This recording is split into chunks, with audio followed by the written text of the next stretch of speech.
Hello, welcome to Speech Talk Live. This is episode number 58. My name is Jay Oza. I'm the host of the show. And today we have a guest host from all the way from London. His name is Marcel Teya. And Marcel is a student that's currently taking this Coursera course on public speaking. And as you know that I mentor this course, I've been doing this now for 2 years. And, we have a global students, people from all over the world taking this course. And as a mentor, it's kind of hard to, help out every single student. So I do this show on a weekly basis as a way to, teach, learn, practice, and also to coach other students and on their public speaking skills and challenges. One thing I should mention is that typically I have a co-host, Julie Wu Finkelstein. Julie is going to appear on occasion as a guest host, and the reason for that is that she's helped me out for more than 57 shows that we have done. Julie's starting her own show. She's going to be doing a show that's related to health, happiness, and success. So it's a matter of how much time she can really devote to this show. So if that's her focus, I'm actually very glad to have her start her show, because it just goes to show that by coming on the show, it has really increased her confidence and her skills. And she felt that this was the right time for her to move into that area. So, invitation is open to Julie, and just so you know that we didn't have a fight or anything. We're still in good terms. We talk on a weekly basis. It's just a matter of bandwidth. She has a lot of other things going on, and this gives me an opportunity to invite guest hosts like Marcel to come on and talk about it. So it can help people who are watching this. Either you're a Coursera student or a non-Coursera student. Public speaking is hard. It's difficult, it's time-consuming, and it's really unpredictable. So it's a skill that you have to constantly keep on practicing in order to improve. So today, my plan is to do 3 segments. The first segment, I'm just going to be having a conversation with Marcel related to public speaking. I just want to get more information from him regarding he's currently taking this course, Coursera course, where he's at, what are some of the things that he's finding difficult, and what does he think overall about public speaking? Because, he's going to be doing a lot of speaking. He's getting his PhD. So obviously when you get a PhD, you're going to be giving speeches at conferences in front of maybe students if it's on the academic side. So public speaking to him is going to be a very important skill for his success. So we'll have a conversation. In the second segment, Marcel has kindly shared 2 of his speeches. One is an impromptu speech that he posted on the Coursera board, and the other one is an informative speech that he did on Kalman filtering. So we will discuss that, and I'd like to have him do a self-evaluation, and then I can give him some tips and suggestions and tell him what I think he did well, and what are some of the areas that he may want to look into, perhaps he can improve. And then if time permits, the third segment is a video that I've recorded on acting. So one of the common questions that people always get asked is, do you need to be a good actor in order to be a good speaker? So I thought I'd kind of explain that, because a lot of people don't kind of understand what is acting. And when it comes to speaking, do you need to be an actor? And I recorded a video that kind of goes into it in some detail, but I'd like to have a discussion, maybe have a discussion with Marcel, what he thinks of acting based on what he knows. And so that's going to be just a conversation that Marcel and I will be having. And that's, again, if time permits, because I don't know how much time it's going to take when it comes to the 2 speeches that Marcel has recorded, because sometimes that runs over. So we'd like to get this show done in about an hour, but if it runs over, that's fine. Marcel says he has some time, so I think we should be okay. So at this point, I would like Marcel to do a quick introduction, and then we'll move on to our first segment. So Marcel, why don't you tell us a little bit about yourself, and then we'll move on to our first segment. Okay, go ahead, Marcel. Sure. Hello. Nice to be here. First of all, Jay. I'm a PhD student in London, and so I'm studying medical imaging. So I'm Spanish, and I studied telecommunications. And basically, I started this Coursera course because, as you said, being a PhD student requires to have to do some presentations, like in front of the university colleagues, to prepare for more advanced presentations in conferences, for instance, on bigger events that will represent somehow my work. So even though I write all papers and things like that, I should be able to present my work properly. Like the most people and the best I can communicate, then it would be great. And yeah, I don't know if you have any more questions. Okay, that's good, Marcel. So what I'll do is I'll take a brief pause and then we'll move on to our first segment, okay? Mm-hmm.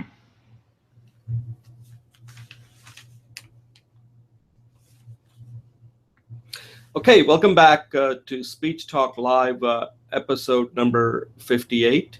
And today I'm the host of the show, Jay Oza, and my guest host today is Marcel Teja from London. He's a PhD student currently studying medical imaging.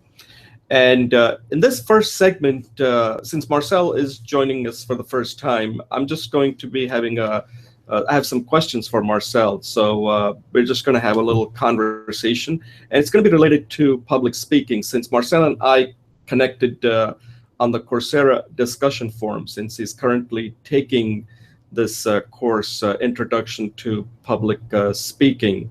So I just want to find out more about public speaking from Marcel's point of view. And so we'll have a brief conversation. And then in segment 2, we'll move into some of the two of the speeches that he has recorded. So Marcel, I want to start off by asking you, by the way, thank you for joining Speech Talk Live.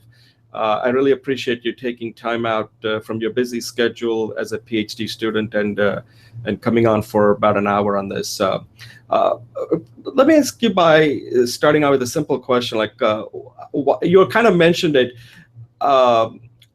Why is public speaking important to you? Why did you decide to take this Coursera course on public speaking?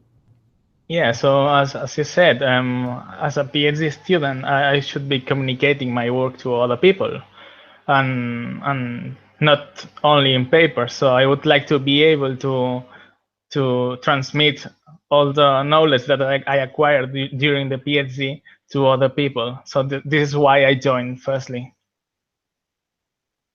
Now, what kind of speeches are you likely to give? Are they going to be mostly to technical people? Because PhD means that you have a lot of deep knowledge in a particular area. Is this mostly going to be in the academic environment, or it could be, it could be broad, academic and non-academic? I think that it's more purely academic. However, at some point it could be something less academic, like trying to summarize, for instance, what happens. It is not purely public in the sense that there is a broad audience, but sometimes we talk with clinicians. And so we cannot talk with clinicians in the same way that we talk with technical people from the field, because it's very difficult, the communication. So I guess that public speaking skills would help there as well. Right. So you have to kind of, depending on who you're speaking to, you have to gear your talk to a particular audience. So that's a good thing. The other question I have is, now you mentioned that you're from Spain. Are your talks going to be in Spanish, English, or both? Usually in English. Like, unless I go to Spain and I do a conference there, which is possible, but it's rare, because they probably ask me to do it in English as well. Oh, okay. So your talks are going to be in English, because that's always a question I always have, because we get a lot of the Coursera course. We have people from all over the world, from France, from Russia, and I always wonder: are the speeches there, Germany too? Are the speeches they're going to give, are they going to be mainly in English? Because the course is essentially an English course, but I don't know, because when people are speaking in their native country, do they also give that in English? So that's a very very good information. What are some of the things that that you find difficult when it comes to public speaking? And prior to that, have you taken any, before you answer that, have you taken any other courses on public speaking, or is this sort of your first time you're taking a formal course? I did take like a physical course, like a one-day course back at university in Barcelona, but then I didn't take any more courses. This is the first kind of long course that I take. Right, and where are you right now in the course? Are you recorded an informative speech, so you moved on to persuasive speech now? And this week I will do this part, persuasive speech. I haven't started yet. Oh, okay, so you're pretty much close to being done with the course, which is good, because just so you know, about more than a year ago, we did a cohort with Coursera, and we had 400 people signed up, where I was going to help them on a weekly basis, and it was a 10-week, just like you're doing right now. I don't know if you're doing it on demand or you're part of a particular scheduled course. And at the end of, nobody finished the course.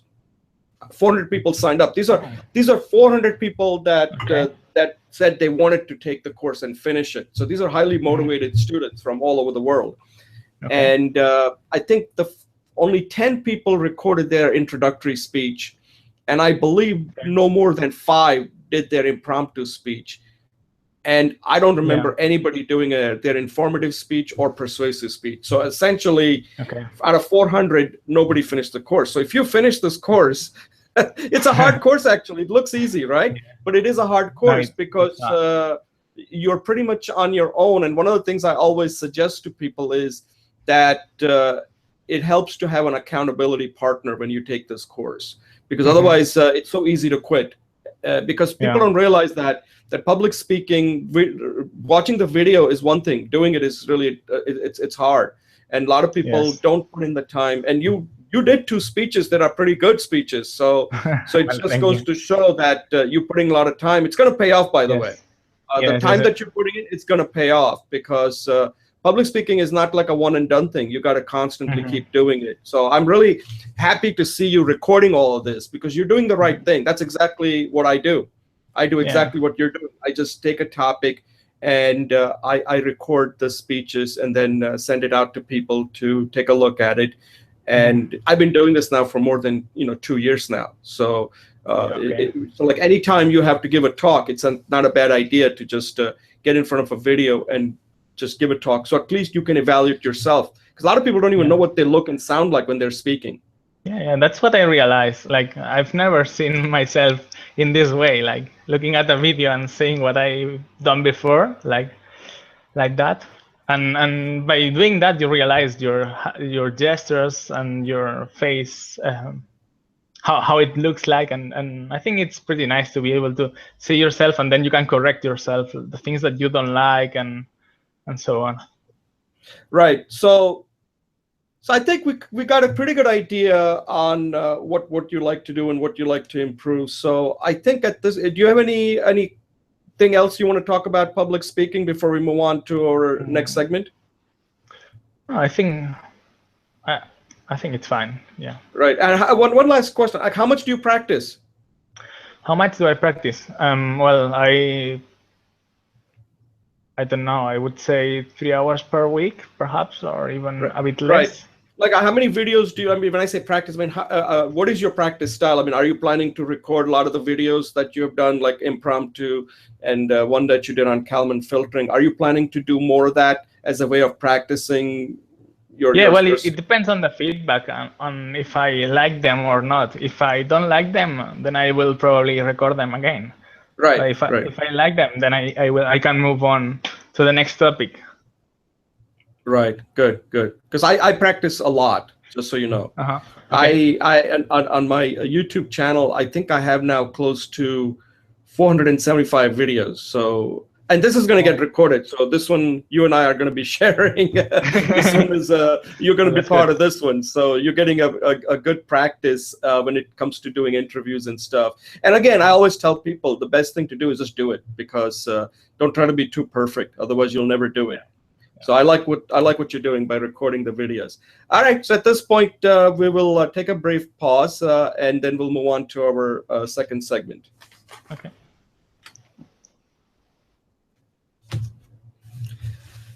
Okay, welcome back to Speech Talk Live, episode number 58.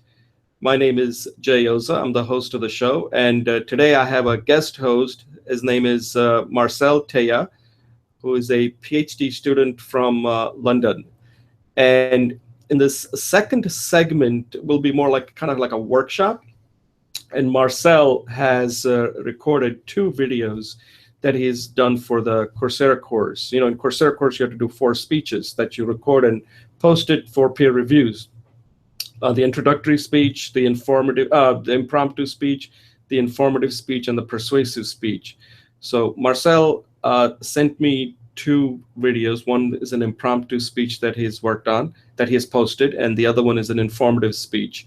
So what I'd like to do is first focus on the impromptu speech, and what I'll have Marcel do is kind of self-evaluate his speech, the one that I've included. And I'll include this in the description section so you can take a look at it. So if you have any comments or something. But this is sort of a way for Marcel to get a kind of evaluate himself. And then if he has any questions for me, I can give him my take on what I think he did well and what are some 1 or 2 things that he can perhaps work on.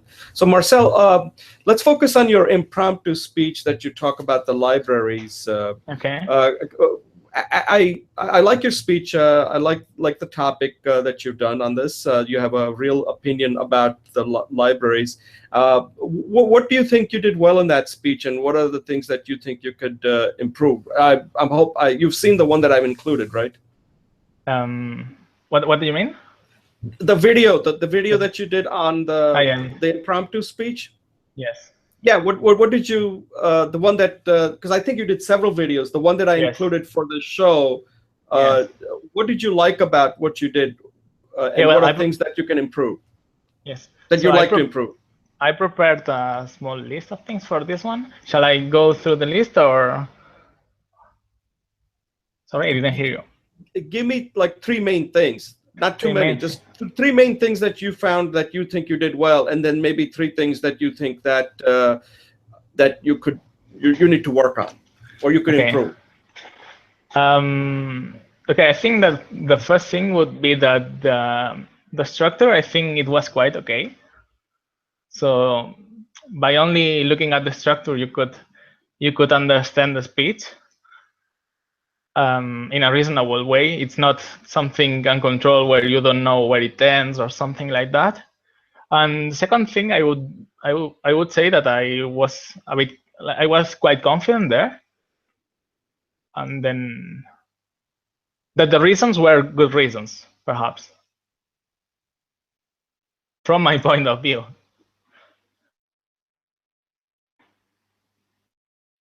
Okay, those are good 3 things. And what are 3 things you think you can improve? Yeah, well, one of the things that I realized I do once I started recording myself is that when I think, my eyes look at the ceiling, which I can see this in several videos I've done, but it's quite hard to get rid of this. And I don't see, like, public speakers don't do this, really. I don't see them doing this. A second thing could be, well, sometimes when I get stuck, I don't remember what I'm going to say, or I have a blank moment. Then there are like a bit, so silences longer than I would like them to be there. Like, and then the other last thing is the things whenever I'm thinking. Okay, the ums and ahs and that type of thing. Okay, the fillers. Yes, exactly. The filler words when you're taking a pause. Okay, those things that's just a matter of practice, right? So I think that you'll eventually, right. So those are good things. So what kind of questions do you have for me? Well, okay, here's what I'll do. let me should I just tell you some of the things that, or unless you have any specific question regarding the impromptu speech, that I can perhaps give you my take on it. Okay. All right. So I'll just tell you this. I agree your structure was excellent. You clearly came out and talked about the libraries, why libraries are still relevant in the internet age. You are definitely confident. You knew what you wanted to say, so you had a point of view, and you were not shy about it or uncertain about it. You had a certainty to it. Your arguments were those were good arguments that you had regarding the social aspect of it and the content that you can get from the library. So those are all good arguments that you made. Okay.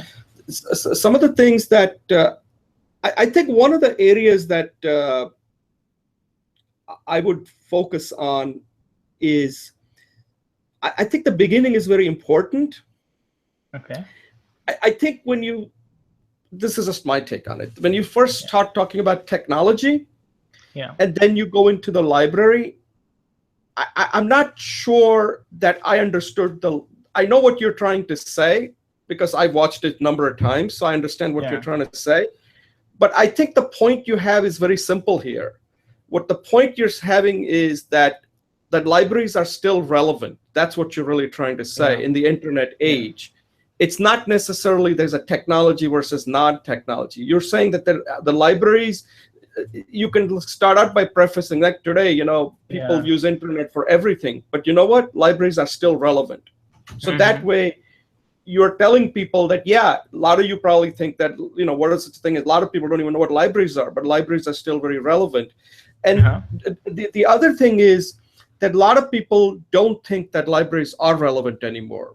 And I can give you my personal point of view. I haven't been to a library in a long time. Okay, so you're coming from an academic environment where libraries are very important, but outside academic, you have to kind of. So the question is this speech towards people that are in the academic or non-academic? So that wasn't very clear. So I think you have to really focus on which audience you're talking to. Because I can see that from an academic, I can see what you're saying, that for social, you can meet with people and that. But for me, I don't go to library. There's no opportunity. But something that I need to understand your point of view, why it is so important. Maybe I should go to library for social reason. And then the free content, I think, was a very good point. But the thing, again, this is that the textbook part, I agree with you, but a lot of people don't use their like Kindle or ebook reader for textbook. Like I do most of my reading on Kindle.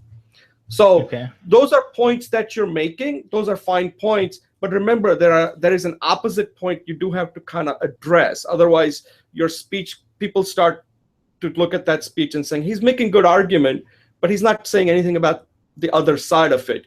So you have to kind of acknowledge that there is other side to it. But you definitely think that that even though you can say that I know a lot of people out there are getting comfortable using the e-reader, but there are certain kinds of books you just can't use it with e-reader, like a textbook, for example. And that is a good point, right? So your audience becomes very focused rather than, otherwise what happens is your talk becomes very general and people will just tune out and saying, he's not really talking to me. Yeah, he's making a good argument. For that, I can see it, but for me, I don't really use textbooks, so why do I even believe? So the whole argument kind of starts falling apart. So you have to kind of make sure that, I mean, you're completely entitled to your argument, but remember also that people that you're talking to may not agree with you, and you have to you have to kind of address that. So that's from the that's not necessarily a structure point of view. That's how you frame the argument. That's the main thing I'm pointing out. The framing has to be done in such a way so that when I see it, I say, yeah, he's basically saying that libraries in the academic field are, so I'm trying to narrow down the scope here. So that way I can't say, I see what he's saying, that in academic, it's a very good place to meet socially, and there's a lot of free content when you're doing research. Because I agree with you, when you're doing research, you cannot afford to buy those publications. They're too expensive. Yeah. So there you absolutely have a point. But if it's a general point, then I would not agree with you at all, because I don't go to library and I don't really, I have like 1,000 books on Kindle that I read. I have it on Kindle. So I'm just giving you the opposite point of view, which is something that's something you have to take into consideration when you're giving a speech, that there is going to be people out there who may not agree with you. You're entitled to your opinion, but you also have to kind of mention that, hey, I see there's another point out there, but here's why I think this is so important. Does that make sense? Yes, sure. And one last thing I would say is in any type of talk that you give, I think you kind of did it, but I think you could have done more, is to tell a little kind of a personal story about, let me tell you how I'm using the library. Okay. Like, I think you kind of did that, but you never got into like a personal story. You're saying that, you meet with your friends, like the people that are studying, it gets you motivated. But you can give an example. So let me just tell you, like the other day I went to the library and I had a question about something. And luckily I found one of my colleagues or somebody working there. And, we went and started chatting about it. Without library, I couldn't have done that. So there you're personalizing it. And similarly, like free content, you can personalize it and say, so let me just give you an example about what happened to me recently. When you do medical, when you're doing a PhD, you got to write a lot. You got to do a lot of research. And do you know how expensive these publications are? It's unaffordable. But because of the library, I can do my research and I can do real outstanding research because of these resources that are freely available. So now what you've done is you've just personalized it, and then I can really resonate with what you're saying. Okay. Does that make sense? Yes, totally. Otherwise, that's it. Otherwise, I think you had a very good topic. You look confident, and I just think that that what you did was you just got to do more of that. And because when you're so here's the thing: when you're speaking, you can't just dump information on people. When I say you, I don't mean you personally, but people cannot just dump information. You have to bring something to the table that makes you interesting to listen to. So typically what makes you interesting to listen to is if you can take something you're saying, because what you're saying is pretty generic, that, it's a good social place and it's a good place to get free content. Okay, you don't need to say a lot there. But now if you suddenly personalize it and give your personal story on what are some of the examples of how it has been good socially, because social, I agree with you, but you got to go more into that. How has that benefited you personally? Similarly, free content, how has that benefited you personally? Then people start saying, oh yeah, I get what Marcel's saying. Yeah, he's really, I can see his point of view. So that's one of the things I would recommend, that whenever you're giving a speech, that's what I do. And I just thought that I should mention that to you. All right? Yes. All right. Any other comments on it? Otherwise, I think so, because remember, impromptu speeches are going to be very important to all of us. I always say that the two most important speeches are the most important speech is the introductory speech. And the second most important speech is the impromptu speech. Informative and persuasive speeches are very formal speeches that most people hardly ever give. Be the case, since you're going to be giving a lot of informative speeches, but most people don't get beyond the introduction. Now, when I say speech, I'm not talking about like, with your friends and stuff. Those are not really, there's no speeches. Those are just, you're having a conversation. But real speeches, when you meet people that you don't know, introductory becomes important and impromptu becomes important, whether it's at a business meeting or in a social networking environment type of thing. Okay. Yeah. So I have one more question. Yeah, sure. It's about the speed. So am I going too slow in that speech, or is the speed okay? The speed doesn't really bother me, as far as not bother it. You controlling it, like if you need a little bit of variety so that it doesn't come across as monotonous. Okay. So if you're like really excited, you can speak fast. Like if I'm getting really excited, I can really speak fast to get your point across, but then you can just slow it down so that people, when there are like changes taking place in the speech, it gets people's attention. But if so, you have to kind of modulate it, and this takes a lot of practice. By the way, performance is it's like a practice thing. You know, I always say there is a speech, the content, then there is a message, and then there's the performance, right? Most of us can give a speech. We sometimes don't know what our message is. And then the third part is, how do you perform that? So when you say, should I speak fast? Should I speak slow? Should I raise my voice? Should I, how should I intonate? Those are things that you're going to have to keep practicing to see, where do I speed up? Like if you're excited about certain things, then you don't want to just do it in a kind of a slow manner. And then I went to the library and my friend and I met. No, you got to get excited and said, I went to the library and suddenly I see my friend there. And I had a question for him, said, hey, John, how does this work? Like there, you're getting people into your life. You're getting into your performance. And that's how you're communicating. Yeah. So that you just have to practice and seeing which one is going to resonate with people. And I'm not going to say that that's an easy thing. That requires, even I have to practice that all the time. And sometimes it works and sometimes it doesn't work. But that requires a lot of practice. One thing is that whenever you're speaking, don't be boring. Okay. Because people don't want to listen to you if you're boring. You got to create some excitement as far as like, why should they listen to you, right? Because you're taking up people's time, and if you're taking up their time, then you got to make sure that you're not only just giving them information, but you're doing it in a way that they will remember it. Okay. All right. Yeah. All right. So let's move on to the next speech, the one that you did on Kalman filtering. Excellent topic. Why don't you give us what you did well there and what you can improve? Well, what I did well, since the topic of the week was ethos, so I thought that I would dress up a little bit so that it was more I could transmit more confidence by doing that, and I think I succeed at that. And then but I think that the confidence overall was good in that video too. On the topic, I think I kind of succeed also in making a topic which is quite difficult into something very small and very easy. I don't know if you would agree with me on that, but this is my point of view again. And what do you think you can improve? Right. Again, I saw the same thing about the eyes moving around when I think. Then I have some gestures that I don't like them. At some point, by looking at some like model speakers, I realized that they stay like kind of still, or like the movements are not sloppy. And this is what I see from me and some of my videos.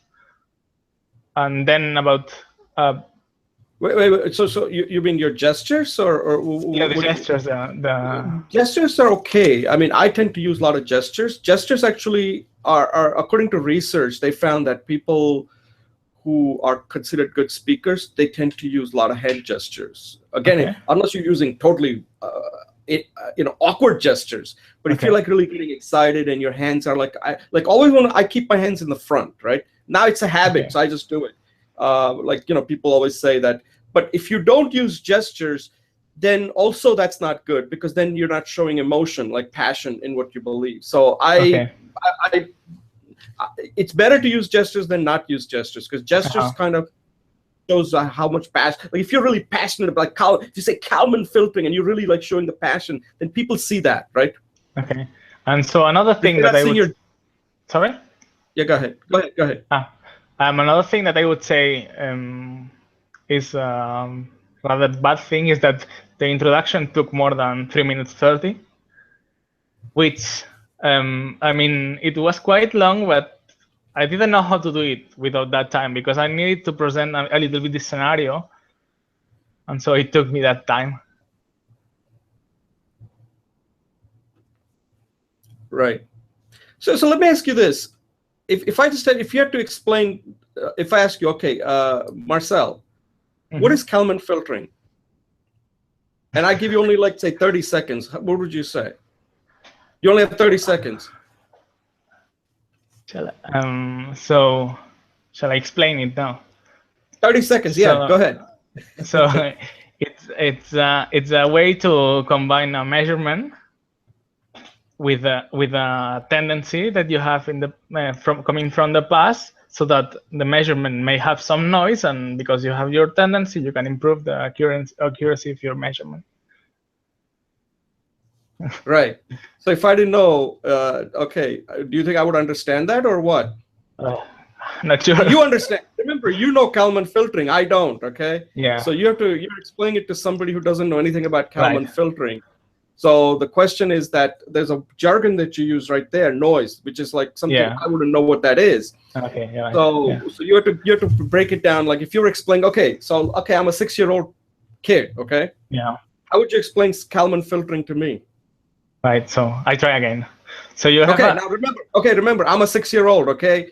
I'm gonna lose attention very quickly if you don't make it exciting. So you have to explain Kalman filtering in a way that's exciting and also something that I can understand. All right. Okay. You get 30 seconds.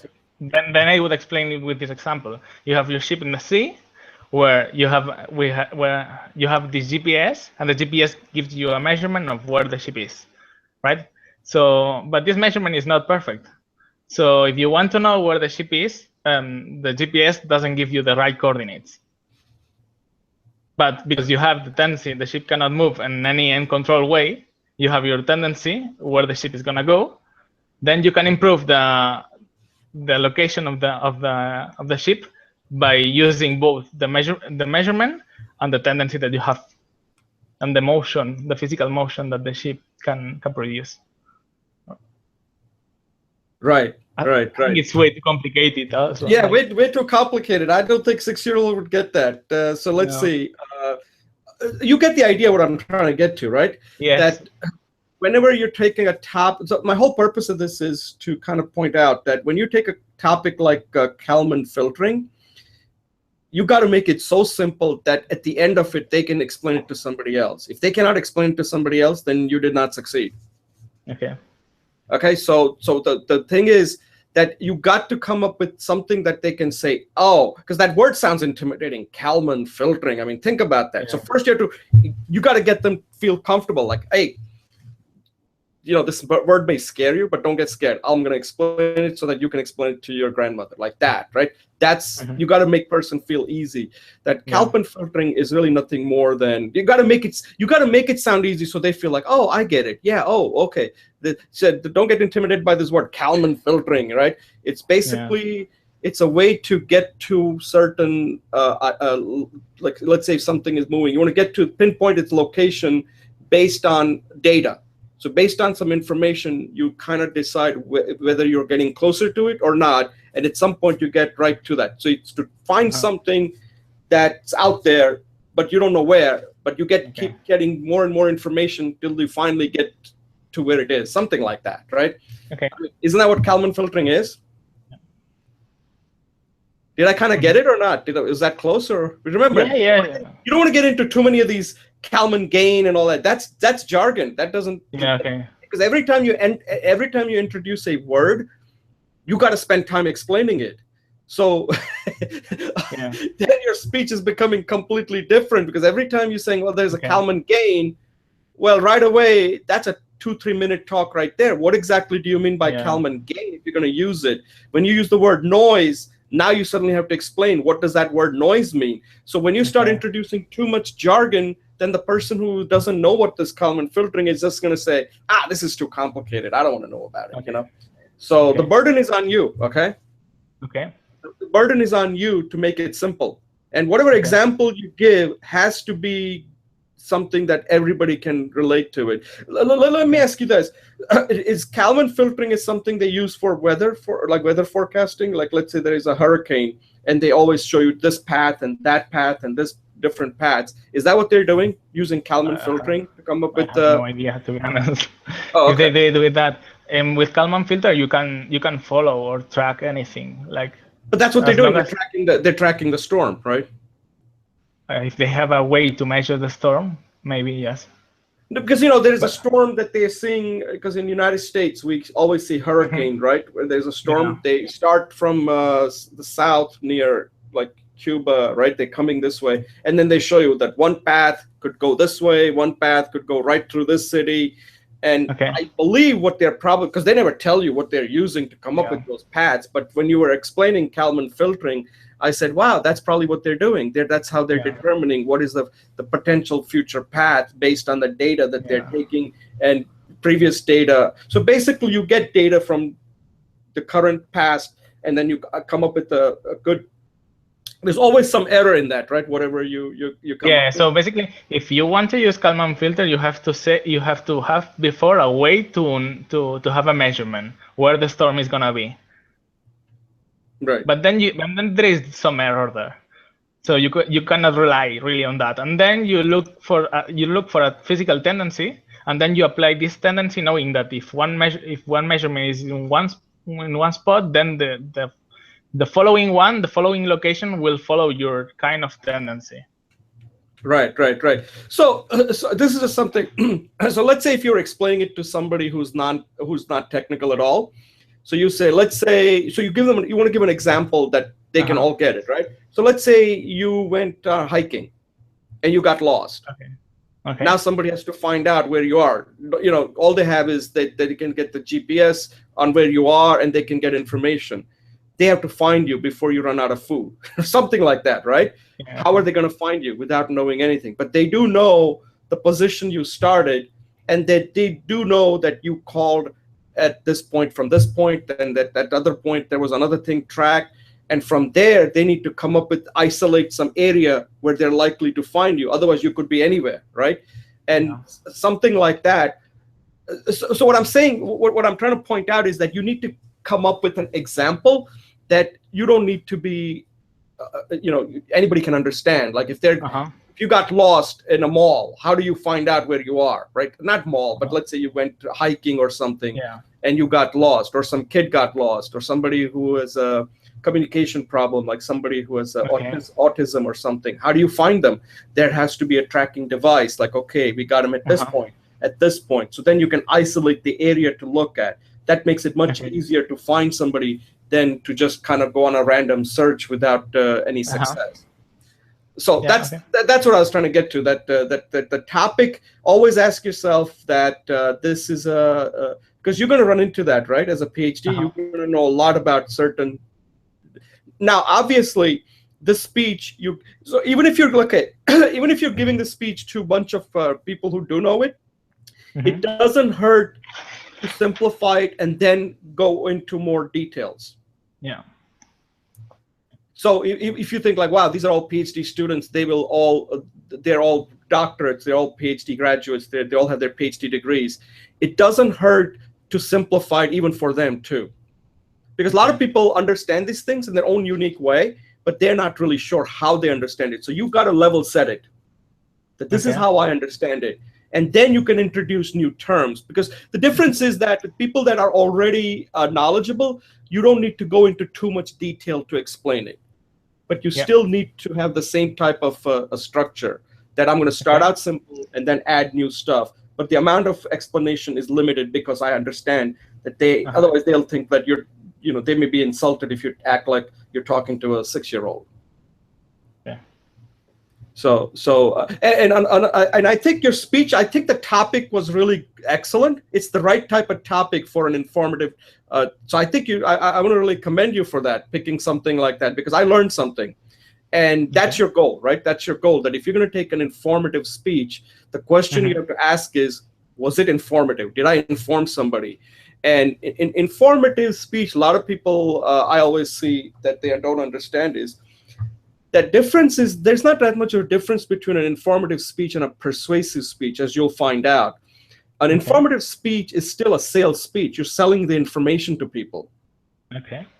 The difference between an informative speech and a persuasive speech is that persuasive speech is a very stylistic speech. Okay. And that style makes the speech very persuasive, like you keep repeating the same thing over and over again. But in informative, you have a certain content that you're selling. And there, the content is important, but you still have to sell that content, that whatever the information you want to, you're conveying, you still have to sell that. And persuasive speech is a very much like a stylistic speech where you use different techniques to get your message across. You'll find out when you go through that. And that's not something that a lot of people don't understand about that persuasive speech, that if you're not using any of the stylistic element in a, like if you, okay, I'll give you a perfect example where a stylistic speech you would see. Typically you see stylistic speeches for political speeches. Okay. The political speeches tend to be very much a persuasive speech where they will keep on using certain technique, you know, in this nation, so-and-so, in this thing, they'll keep on saying that format, that whole thing, so that you get the pattern. You get the pattern, like when Martin Luther King, when he did this speech, I have a dream, right? That's a stylistic technique. I have a dream that one day so-and-so, I have a dream. I have a dream. That's a stylistic speech. That's what makes that speech persuasive. So if you go and give that speech would not be appropriate if you were talking to a bunch of people who are coming to listen to you, inform them about a topic. But if you are going there and trying to persuade people why they should spend money on research, then that becomes a persuasive speech at that point. Okay. You see the difference there? Yeah. Right. So so this was good. I really enjoyed watching you speak. You know, the other part that you mentioned regarding your eyes and all that, I didn't pick that up because those things I think are going to be, you're going to be able to correct those by practice. Okay. Just practicing like in the way I'm doing it. Yeah. Right? Yeah. So I that's why I didn't. You picked it up because you're trying to be perfect. I didn't pick it up because I'm trying to see that I'm looking at the big picture, and those things like ums and ahs and all that. Since you're noticing it, so here's the thing. The reason I didn't even mention it is you're noticing it. And if you're noticing it, means that you're going to try to fix it. Yeah. Okay. So there's no point in me pointing that out to you because that's something you already noticed it, and you just have to somehow. As far as like when you're saying sometimes you get stuck, that's nothing wrong with that. So what you do is this is what I do. The first time, I call this a speech hack. So if you want to start any topic, this is what I do. I'll write down the name of the topic. So let's say we do this on Kalman. So I'll just go through this exercise just so you get an idea. So let's say if I had to give a speech on Kalman filter, okay? What I would do is I would brainstorm and I would say, okay, what I want to say. First, I would explain what is Kalman filtering. I'll write down that question. What is Kalman filtering? What is it used for? Why should somebody need to know this? Okay. Those are basically the three questions that I would have, right? I wouldn't go more detailed. So initially, if I was giving a speech for less than 5 minutes, I would just write down, okay, Kalman filtering. What is it? Why should people know about this? Where is it used? How does it help? What does it really do for people? Those are the questions I would have. And then I would just basically, once I have the answers for that, I would just get on the video like this. I would be recording and I would just say, hi, my name is Jay Oza. I am a PhD student. And I want to tell you about Kalman filtering. I know this word sounds kind of intimidating, but I'm going to explain it so that you'll be able to explain to anybody. So the first question is, what is this word Kalman? Where does it come from? And explain it. It's a highly mathematical term, but you don't need to know math to understand it, because conceptually, Kalman filtering is all about tracking something so you can pinpoint its location, whether it's a satellite or some animal that's been lost or some people that have been lost, and you have certain information, and now you can pinpoint its location based on the data that you have. So you're kind of making it sound like that they can explain it to somebody. Okay. And then you can say, okay, and let me tell you why this is so important. So you're asking, like, why should I care about this? Well, let me tell you why you should care about it. Because without Kalman filtering, you couldn't do some of these things. So right now, you just told people that they better know this, because there's so many things without this you just are not going to be able to do. And then say, listen, I've just given you an overview. If you want to know more about it, you can get it from here. Or if you, in your case, they can contact you. If you want to learn more about it, you can go to the internet, so this particular YouTube, and learn more. But this is a highly mathematical, but you don't need to know the math to be able to explain what Kalman filtering is. And that's So that's what I would do. I would record that quickly without too much. What you'll find is that the first time you do it will be your best because there's no pressure. Okay. But you got to have the questions down. You got to ask yourself, are these questions, can people understand? And make it minimal. Don't spend too much time and just keep recording it, because once you have it recorded, then you can, like you just did, you can evaluate yourself and saying, you know what, I got to eliminate these ums and ahs. Here I wasn't that clear. And then you can re-record it. And typically what I find is by the third recording, it's pretty much good enough. Okay. So that's my practice. So I'm just kind of telling you, that's what I do. That when I record any speeches, I will basically come up with a rough outline, brainstorm it for a little while, write down what are the main questions that I want to answer. Because a lot of times somebody who's listening to you are asking questions, so you have to anticipate. What are the questions? Like as soon as you mention the word Kalman filtering, right? Yeah. The question you should be anticipating at that point is, hey, if I was listening to that, my first question is, what the hell is Kalman filtering? Okay, where does it come from? That's the first question. Yeah. Why do I need to know this? Where is it used? And that you can so put yourself like you're in the audience. What are the questions? Like you're in the audience who doesn't know anything about this. What are the questions you would ask? Yeah. And then you address that when you're talking, when you're giving the speech. Yeah. Okay. That's what I do. It's helped me. So I just wanted to kind of pass that on to you. Does that help? Yes, helps. Okay, so that was good. Do you have any other questions? Huh? I think we've covered everything for this one. Yeah, just be careful of jargon, okay? Yeah. Okay. Jargon is a very tricky thing. I work with people in the military, and that's one of the problems that they run into. They tend to use a lot of jargon when they're looking for a job. And what happens is that they know it. Okay, so here's the thing.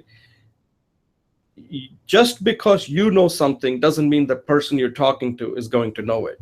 Yeah. Right? So that's the problem we all face. That's the problem we all face, that the person who's listening to you. Okay, so here's a stat that I should tell you.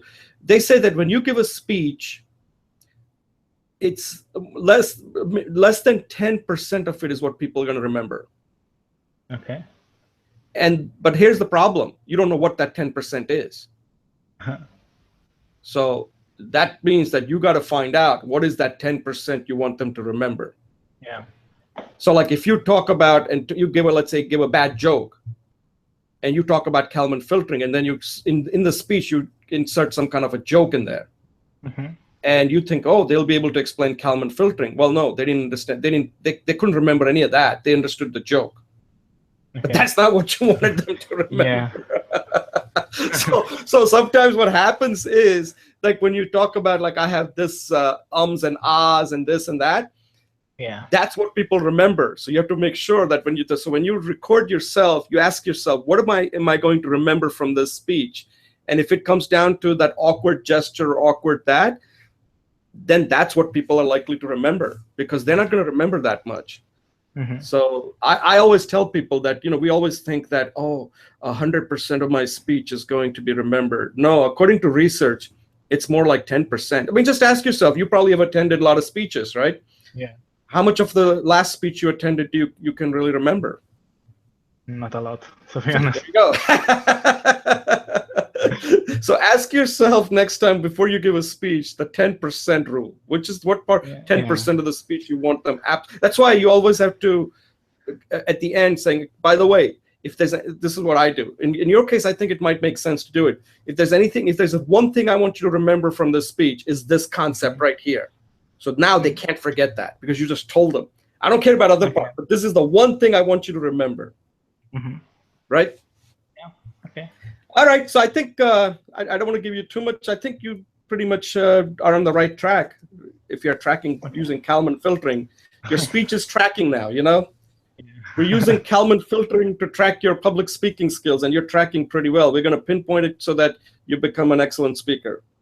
Okay, well, that's good. And I'm just looking. I don't have any other. There are no other comments here. I'm just taking a look, and I think it was good. I like the topic. I think more and more of these topics, you should just get in front of the camera and just record it, and that way it'll give you a lot of practice. And when you're talking to people, they'll say, hey, Marcel, man, he's got his act together. He really can explain this stuff well. Because at the end, when you're a PhD, your main job is to explain these difficult concepts to people, right?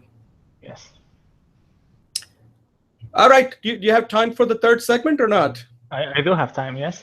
All right. So let me take a brief pause, and I'll start we'll get into the third segment. Okay.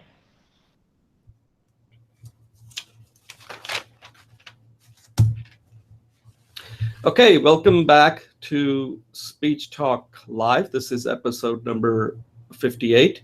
My name is Jay Oza. I'm the host of the show. And today we have a guest host. His name is Marcel Teja, who is a PhD student from London studying medical imaging. And in this third segment, I wanted to talk about something that comes up with a lot of people. I don't think quite understand it. And it is something that Marcel and I were just talking about, that when you're speaking, you are performing. Okay, that's something you gotta understand, that when you're speaking, you are performing. Because if you're not performing, then the question you have to ask is like, why would anybody want to listen to you? So there is that performance aspect to your speech, because otherwise you could just mail it in. You can just give them some written part and they can just read it. They want that, whatever you have in your mind, to be performed. That's what speaking is all about. Otherwise, you're going to be either boring or really irrelevant, and you don't want to be that. So that means that people think like, oh man, I got to suddenly become a good actor. I have to act like all these professional actors, and that's not really correct, because by acting means that you got to be more of yourself. Like if I'm talking to somebody and they saying, hey, I get it. Like you can tell whether you're resonating with somebody, whether you're passionate, whether you really are engaging, whether you can connect. That's part of your acting, right? Because without that, people can't read your mind. So you have to bring it out. But what happens then is that when people start getting in front of an audience, they don't bring it with them. So like, if I'm talking to Marcel one-on-one, I'm very engaging. I'm really into my topic. If I ask him to explain Kalman filtering, he's like, oh, he can really, I can see the passion in his voice. That's performance, right? But then if I put him in front of an audience, he should be able to bring that for that audience, without being too overly theatrical. But people have to see who you are. And a lot of times what happens is people don't see who you are. You're somebody different. So in a way, what actors do, real professional actors do, is they take somebody and they bring more of that into their acting. And one of the things I mentioned in the accompanying video is the technique they use called method acting. And method acting means that they basically start living that character, so that when they get in front of the camera, they're not really acting anymore. They're just being themselves. And that's what some of these great actors have done over the years. It's a technique that some acting coach, Stanislavski, I think, came up with, that many have since used. Some of the great actors like Marlon Brando and Daniel Day-Lewis, all of these great actors, especially these actors who transform their body, right? They suddenly will, like Robert De Niro is famous for that. I think in this movie Raging Bull, where he had to gain a lot of weight to play this boxer, Jake LaMotta, that's method acting. So at that point, they're not really acting anymore. They're just being who they are. And that's how they are putting on a performance in front of the camera. But for us, we're never going to be a professional actor, because that's not who we are. What we tend to do is, like in my case, if I'm interested in public speaking, then I have to really act out my real passion in what I do. Now, I can't suddenly go and become a professor or a fireman or anybody. That's not what I do. I wouldn't even know how to do that, right? So you really have to bring that out into your performance when you're speaking, whether you're giving an informative speech or a persuasive speech. Marcel, what do you think about this? You watch movies and stuff, right? Because a lot of times people always think like, oh, I have to act somebody. And acting is a word that gets used a lot when it comes to public speaking, but people don't quite understand what that really entails. And as a result, they try to come across inauthentic, and people don't really see, they don't really relate to the person that's speaking. So what do you think about this? I think acting is difficult in general, at least for me. But it's also difficult if you have to explain something, not overact maybe, and if you think that you have to act, not overact, but on the other side, try to kind of make things easy for the audience. So act like in the right amount, so that the audience can understand it and follow along with your explanation in an easy way.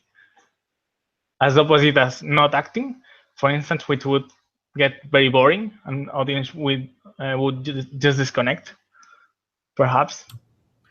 Right. So what you're saying is that if you want to convey your message or your content, that if you can act, not like acting in a way, but like, let's say if you are really passionate, like you're passionate about what you're doing, otherwise you wouldn't be pursuing a PhD. Mm-hmm. And when you're giving a speech, that should come out. That's acting, but what I'm saying is that you're acting the way you are. You're not trying to be somebody you're not. Yeah. You understand? So, yeah. And the question is that because everybody has a passion, the question is they don't bring out that passion when they're talking to people when they're talking on a stage. Mm-hmm. You understand what I'm saying? Yeah. And that's what. So when I say performance, I'm not going to, like, let's say if you ask me, Jay, how can I improve my acting? I'm not going to try to make you something you're not.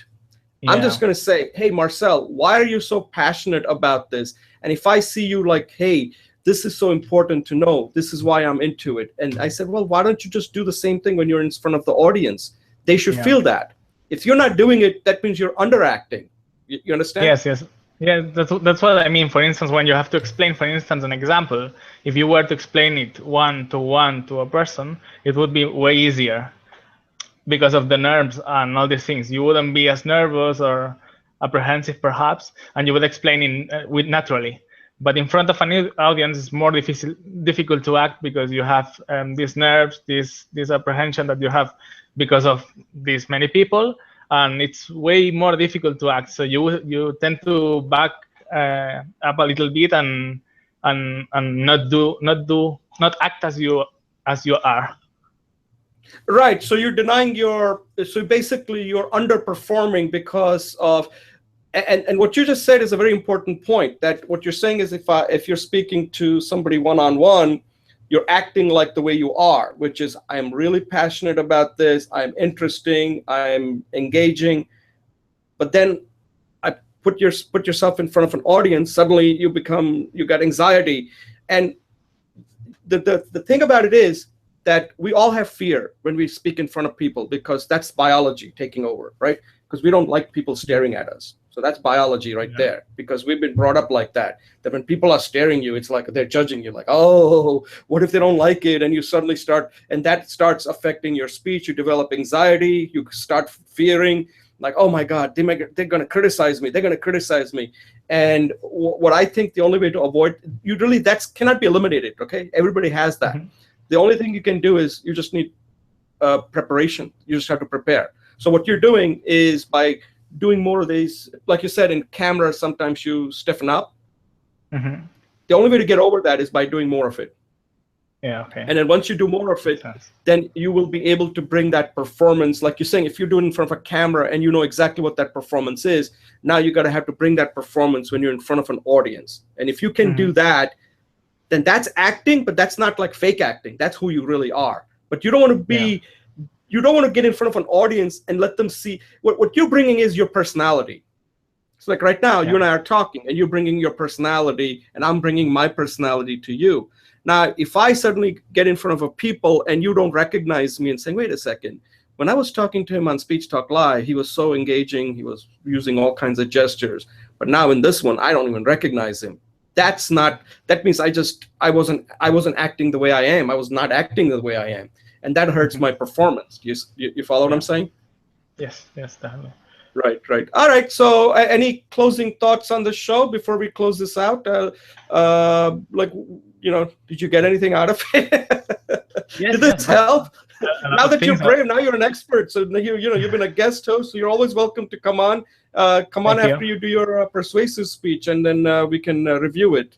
Okay, thank you. It's been a I, pleasure to be here.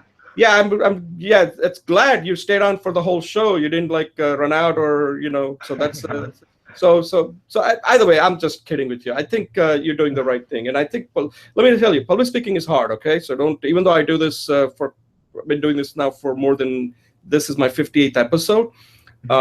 Public speaking, when somebody's trying to learn it, I really respect them a lot, because a lot of people out there don't even know what they look like and sound like when they're speaking. Yeah. And when you get in front of an audience, you really have to care. You have to care. You have to care about your audience. You have to care about your content, and you have to care about yourself.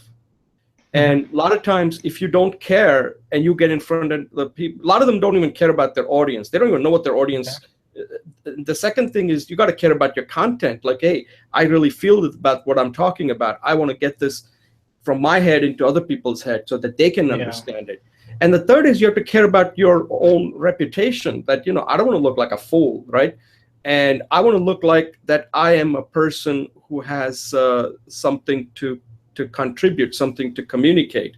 And you don't want other people to say, hey, that guy, he communicated, I didn't understand it, does he even care about himself? So I always say that that people who take time to do what you're doing and what I do, it's a lot of work, but public speaking is the quickest way to get yourself make yourself visible and get your point across. So I want to thank you for coming on the show and sharing your 2 speeches and providing your insight and keep us. So if somebody wants to get in touch with you, can I just include your email on the annotation? Sure, okay. No problem. And if they want to learn about the university you're attending or about medical imaging, they can just contact you, right? Yes. And now you're a guest host, so you'll be world famous. That's good. All right, Marcel, thank you very much. Any closing thoughts, or that's it? Thank you. No, I just want to thank you as well for hosting the show and for all the advices. All right, no problem. Maybe I give too many, but I'm really glad that you came on and giving me the opportunity to talk to you. I got a chance to meet with you, and if I'm ever in London, I'll give you a call. Okay, thanks. All right? Yeah. All right, that's the show, and we'll see you for the next episode, number 59. Thank you for watching.